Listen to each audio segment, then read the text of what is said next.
coming up September 13th and 14th. The Cleveland Browns Foundation is dedicated to improving education and youth development in Northeast Ohio. You're looking at some of the things you'll be able to bid on during the 28-hour radiothon on ESPN 850. Why don't you bid on stuff? It's fun. You look like a bidder. I mean, and you're a good one. You win everything. Every time I turn around, you're winning something.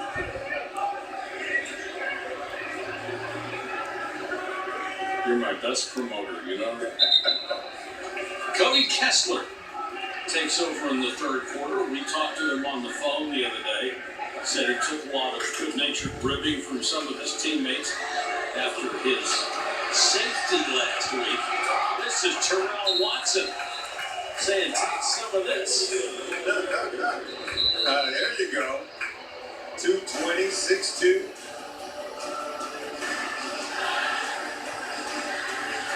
Kessler last week, the first play of his pro career was a touchdown.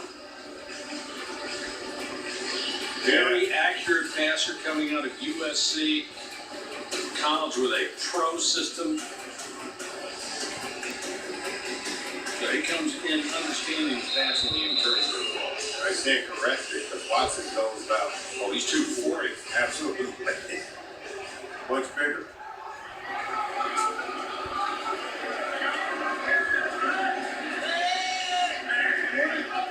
The valve is in the tight end spot. You saw him in motion.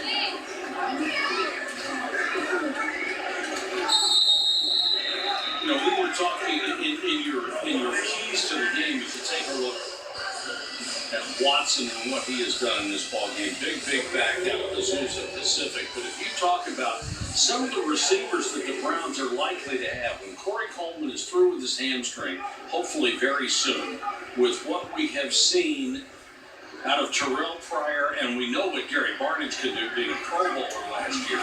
Josh Gordon will be back the fifth week of the regular season, and then there's Andrew Hawkins and the other draft choices. You could have a spectacular receiving corps. It could easily go from one of the weakest areas of the team 1 year ago that yielded only 8 touchdowns in 16 games from the wide receiving corps to one of the stronger positions. Yeah, exactly what they need. Saunders coaching them 37 years. Obviously, when we talk to Al Saunders, he says, once we know who the receivers are going to be, then we'll start to tailor the offense to their specific skill set. Pryor can do something different than Gordon. Coleman can do something different than maybe Hawkins. And then you can build and design the offense around the specific talents of skill set. It makes for a very dynamic offense. And you've always got Barnidge mainly over the middle, 79 catches last year, 1,043 yards, 9 touchdowns. Tied the franchise record in that category for tight ends. Go. Shoot. Watson again. If he didn't get tangled up, he would have had that. And people might be asking, well, you're down by more than 8 points, so why aren't you throwing the football? What teams do in preseason is work on specific things. Yeah. It'd be nice if you win, but they'd rather make sure that they're covering the bases that they're going to need. How can you make a decision on Terrell Watson if you're throwing the ball? I mean, he's in there to pound the run game and prove that he can get it done, that he can hold on to the ball, that he gets stronger as this drive hopefully goes on. And there's an evaluation process taking place here. Same way with the offensive line. You want to find out about these guys and what they can do when that pass floats out of bounds. Man.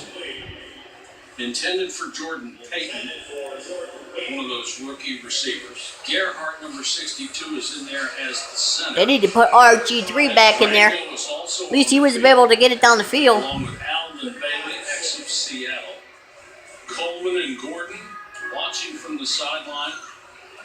And Hugh Jackson said, as much as I'd like to play Corey Coleman with that hamstring injury, I would much rather sit him out and make sure he's not standing next to me during the regular season. Kessler over the middle, complete to the 39. And hamstrings for receivers and defensive backs. That's the scourge of every try. Yeah, that's the worst you could get. Show the speed. If Because you out for at least 6 weeks with that. Least bit. But you just saw that picture of Coleman and Gordon. They're both Baylor products. So is RG3. So there's an interesting chemistry and relationship amongst those three players that I think could yield some tremendous fruit for the Cleveland Browns offense when it all finally comes together. Andy Lee with another rocket all the way down to the 11-yard line. By his standards tonight, a poor punt. Only went 50 yards with a lot of hang time. Andy, come on. The Honda 4:06 left. The Falcons on top, 24-13, and Sean Renfrey will be checking in as the Atlanta quarterback. There's Josh Gordon, Corey Coleman. Gordon's a big guy. I was just going to say, look at how big he is. And look at these big-time numbers. You go back to that 2013 season over a 7-game stretch. Look at the numbers he put up, Mike. Over 1,000 yards receiving, 7 touchdowns in those games. He averaged 145 yards a game. Incredible. He was the best, literally the best receiver in the league. It was stunning. He led the league in receiving yards. But by the time he's supposed to come back in the 5th week off of the substance abuse suspension, by the time he serves that 4-game suspension, he will have been suspended 31 of the last 36 games. I don't think I've ever seen a statistic like that. And this team, looking at what he might be able to do, taking a real leap of faith that he'll be able to do it, that they can count on. I think they can. And they've got, I think, a real good culture around him now. Good support system in terms of the players in the locker room, and the coaching staff serving as great teachers and mentors for Josh Gordon. Anyone who's ever met Josh Gordon, I can tell you right now, you're going to love him. A really nice kid. I think very well-meaning, and I think that's why this league is the league of second chances. If you take ownership for your mistakes and you show the willingness to work at improving and turning things around, this league, there's always going to be a door open for players like Josh Gordon. And I like that about the National Football League, what Roger Goodell has done. And I know here in Cleveland, Jim Brown president in the building and what they're building, they're trying to give him a road back to the game and to help this football team. And I hope this ends in a positive way, and I trust that it will. He is saying all the right things. And he's doing a lot of the right things. Yes, he is. He is saying, I'm thrilled to be back. I understand that I blew it in the past. I made mistakes. I was selfish. I didn't do what I was supposed to, but I have changed. I appreciate the fans in Cleveland. I appreciate the people around me. I'm pulling for him. But you know why people might be suspect? Because they've heard that before. Well, I tell you what, I've seen him streak past defenders before. And I can tell you right now, the jury's not out on his talent. Oh, no. Gus Johnson lost the ball, but they're saying he was down. No, the jury is not out on his skill set. He can do things that normal human beings cannot. It'll be exciting. Imagine the secondary looking and having to defend against Josh Gordon. What you've seen in last 2 weeks from Terrell Pryor. Then you got Coleman, who could stretch the field. He ran the fastest 40 time of any of the wide receivers in his draft class, did Coleman. He could streak, and they're going to design plays for him, bubble screens, and vertical stretches that torch NFL secondary. And Hugh Jackson has always been the kind of guy who can put together such a good offense. And talking to Al Saunders the other day, here's a guy that understands the different receivers have different skills, and you have to develop certain patterns for them, not the other guys. I mean, none of these guys can do the things specifically that they're good at that the other ones can do. They're all different. Well, he kind of taught us a lesson, didn't Al Saunders? Brilliant. He taught us a lesson. We'll tell him more about that when he comes back. Great story.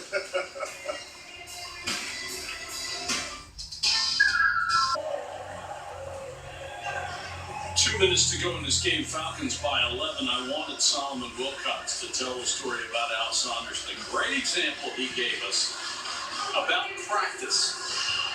When he talks about the more you do something, the better you get. He talked about all these young players that he has. And he had me try to write with my name with my left hand. I'm a natural right-hand writer. He said, now do this with your left hand. He said, see, it's like learning a new language. He said, now, if I give you time to practice that, you're going to get better at it over time. He said, but that's what we have with some of these young players. And he is just a wonderful, marvelous teacher. And helping players, and even you and I, to understand the process of what's required in terms of development. And he had 5 things in terms of his teaching tools. Know what to do, how to do it. You have to have the effort and energy to do it. And then you have to do it every time. Talked about consistency. And then lastly, you have to do it better than others. Because that's what adds your value to the team. And it was just, I think, fabulous in terms of us sitting there and talking with him and learning some of the teaching techniques that he's working with these receivers. And he refers to himself more as a teacher than he does as a coach, which I think every coach ought to do. Because in the end, that's what he needs to do as a coach, is teach guys what he wants to do, how to do it. And they're very lucky to have Al Saunders on the staff. And Hugh Jackson said, I know how good he is. That's why I went after him to get him on this. Very good. He's one of the best. He learned from some of the best football minds. Yes. This game has seen guys like Bill Walsh, guys like Don Coryell. Those are 2 distinct different systems that were so highly effective that revolutionized the NFL. One's a more vertical stretch, West Coast system more horizontal stretch. He said, in Hugh Jackson's system here, it's a little bit of both. Falcons able to run out the clock here. And the Browns will suffer their second preseason defeat. But certainly in the first half, they showed some things that are going to make Cleveland Browns fans much, much happier than they were a week ago. And when there's hope on the horizon, it is a good thing. Oh, they had the starters in there. They were in control of the game. Still some things they need to clean up. But Yeah, like defense remember, they're and blocking. Okay. Coleman's not in. Andrew Hawkins not in. Obviously, this guy is becoming one of their big guns. He is. Terrell Pryor. What he has shown so far, I mean, look at the size of him. Julio Jones is a big guy. And Terrell Pryor's bigger. It was Hugh Jackson that suggested that when he was in Cincinnati, he was a backup quarterback, wasn't going to beat out A.J. McCarron. He said, I think you should change positions. He went back home. They released him, went back home. And Cleveland Browns gave him a shot last year. Now Hugh Jackson has arrived. You changed the position, talked about him playing receiver, and quickly he has blossomed into one that I think is going to be a threat in the 2016 season. I'll be honest with you, watching him last year at either training camp, practice, in preseason games, what little he played, I never thought it was going to work. But even the coaches last year were insistent that if they stuck with it, you were going to find a jewel at the end of the rainbow, and they were right. But sometimes isn't it about being planted in the right garden and having the right coaches and teachers tend to your growth and development? He was with Cleveland last year. He wasn't quite healthy. But now a new change, a new culture, a coach like Hugh Jackson who's used to developing and instilling confidence in players. And then a guy like Al Saunders who's a guru at teaching wide receivers that we've already talked about. It's like the planets have aligned for Terrell Pryor to really grow and develop as a wide receiver in the NFL. And he's always been a super talented player. He's a 5-star recruit coming out of high school when he signed to go and play at Ohio State. So no one should be surprised by his overall talent. The 2 runs that he pulled off tonight, the really good long runs, the end of both of them, he slid when somebody was 6-7 yards away. Something they tried to get him to do in Washington, and he refused. One thing, he couldn't slide. He didn't know how to slide. But he refused to do it anyway. He did not want to give up on plays that eventually led to him getting hurt. He's obviously learned that lesson. Well, Robert has certainly learned, I think, from Hugh Jackson. He understands this is an opportunity to resuscitate his career, experience a rebirth, so to speak. And there's no better place to do it. He knows that playing for Hugh Jackson, he gets to be a good player and maybe can become a great player at the quarterback position. And how about the catch by Barnage? We saw the speed of Terrell Pryor, and then Barnage with those glue-like fingertips. He caught the back end of the ball, Mike, on that 29-yard catch around. I thought the ball was going to be overthrown, but it was a great touch on the pass by Robert. And then Barnage did show us some speed that maybe we didn't think he had, because he was able to not only get it, he ran away from coverage and got into the end zone. So there's some talent here in Cleveland. It's going to be interesting to see how they come together as a football team that are able to compete on Sunday in football games. Well, I don't think we should be surprised at anything Barnage does. If we think back to last year, the catch he made during the regular season between his knees and then roll over in the end zone. If he's going to catch that one, anything's up for grabs. Yeah, that means you should be surprised, right? Exactly. Final was 24-13, and let's go down to the field with Andy. All right, thanks, Joey. Hey, that dude needs a haircut. We talked last week. You were kind of worried about some things here and there, but this week things look really good. Yeah, I think we came out. Our operation was great. We hit some down the field throws, made some plays happen, gave people something to be excited about, and I couldn't be happier for the offensive line. Gary Barnes, Terrell Pryor, all these guys have put so much work in, so it's great for that to translate to the game. You just talk about TP. 2 weeks in a row, you've been able to come up with a big play, and he's been able to get separation for you. Yeah, that's awesome. That's the name of the game. A receiver get separation to make plays, and coaches looking for guys who can make plays consistently. TP's one of those guys. All right, Archie. Thank you very much. Appreciate it. Send it back up to you guys. All right, Andy, thanks very much. RG3 with a big, big game in his effort to resurrect a career that took him to the pinnacle of the NFL as a rookie for the Washington Redskins. We'll be back in Cleveland with more right after this. Stay tuned.